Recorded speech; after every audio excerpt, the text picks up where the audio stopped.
আওয়ামী লীগ প্রশ্নে আমার বাপের সাথে আমার চূড়ান্ত মীমাংসা হতে হবে। এইটা হলো খুবই স্পষ্ট কথা।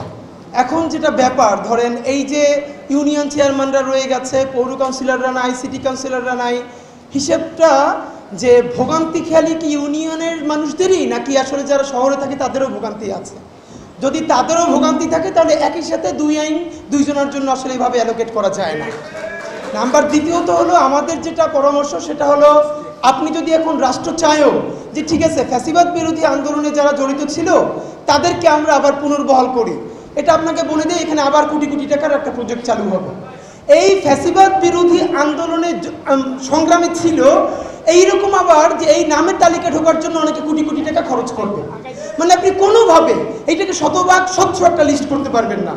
কেমন এখানে ধরেন অনেকে বিএনপি থেকে মানে বিএনপির রাজনীতি করেছেন, জামাত ইসলামের রাজনীতি করেছেন, এবি পার্টি অন্যান্য, আপনারা প্রচণ্ড যুদ্ধ করে ফ্যাসিবাদের আমলে নিজের দক্ষতায় আপনারা ওখানে কাউন্সিলর হয়েছেন, এইটা তো বাস্তবতা।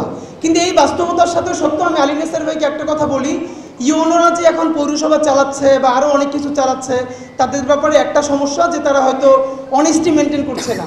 একদম সবাই মন খারাপ করলো আপনাদের উপরে একটা কথা বলি, আপনাদের সাথে যেটা জুলুম হয়েছে সেইটার অবসান চাই, কিন্তু এর মানে এই সার্টিফিকেট দিচ্ছি না যে আমরা এখানে সবাই ফেরেশতা বসে আছি। বাংলাদেশের ইউনিয়ন পরিষদের মেম্বার হইতেও যদি 10 লাখ টাকা খরচ করা লাগে তাহলে সিটি কর্পোরেশনের কাউন্সিলর হইতে কত টাকা খরচ করা লাগে সেটা আমাদের বুঝ আছে। আমরা বরং মৌলিক সংস্কার তুলি, বাংলাদেশের রাজনীতি থেকে যত টাকা খরচ হয় নির্বাচন করতে তার 80% কমাই ফেলতে হবে। পোস্টারিং এর ব্যবস্থা বন্ধ করতে হবে, শোডাউনের ব্যবস্থা বন্ধ করতে হবে, বড় বড় মিছিল জনসমাবেশের ব্যবস্থা বন্ধ করতে হবে। হ্যান্ড মাইক থাকবে অথবা একটা মাইক থাকবে, 50 জন 100 জনের খালি পথসভা চলবে।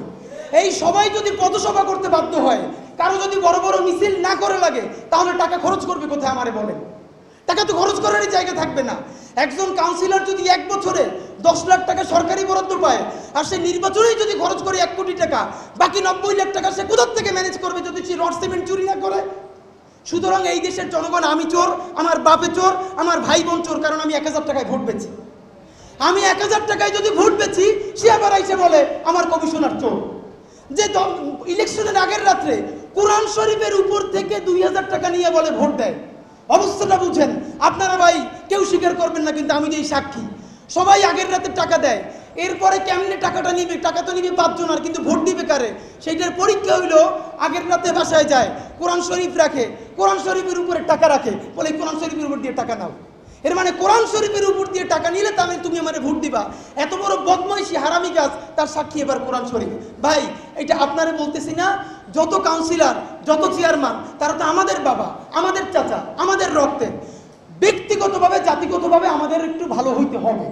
আপনাদের প্রতি শুধু একটা অনুরোধ, আপনারা 2টা দাবি স্পেসিফিকলি করেন। একটা দাবি হলো এই সরকার কিছু যদি না পারে, আপনারা যেহেতু নিজের যোগ্যতায় খুনিদের বিরুদ্ধে দাঁড়িয়ে নির্বাচিত হয়েছেন, আবারও যদি এখন সঠিক নির্বাচন হয় আপনারা জিতে আসবেন না? অবশ্যই জিতে আসবেন। তাহলে একটা স্পেসিফিক দাবি হওয়া দরকার, অতি দ্রুত স্থানীয় সরকার নির্বাচন হয়ে যাক, আপনারা সেইখানে লড়াই করে উঠে আসবেন। আর যদি সেইটা না পারে তাহলে একটা কমিশন করে দেওয়া হোক, অথবা একটা সর্বশেষ আমার কথাটা বলি, দেখেন 9 মাস হয়েছে বিচার শুরু হয় নাই। আপনাদেরকে যেই কাউন্সিলররা, যেই মেয়ররা আপনাদেরকে ইলেকশনের রাতেও মারছে বা মারতে চাইছে তাদের প্রমাণ আছে না? যদি আজকে তাদের বিচার হয়ে যাইত তাহলে অটোমেটিকলি তো আপনাদেরকে আবার কাউন্সিলর পুনর্বহাল করে দেওয়া চাইতো। ওদেরকে বিচার হয় নাই বলেই তো আপনাদেরকে কাউন্সিলর পুনর্বহাল করবে না, এই কথা তারা বলতেছে। সুতরাং আপনাদের থেকে শুরু করে সকলের হাতে ধরি পায়ে ধরি সব কিছু হবে যদি ন্যূনতম পর্যায়ে বিচারটা শুরু হয়ে যায়।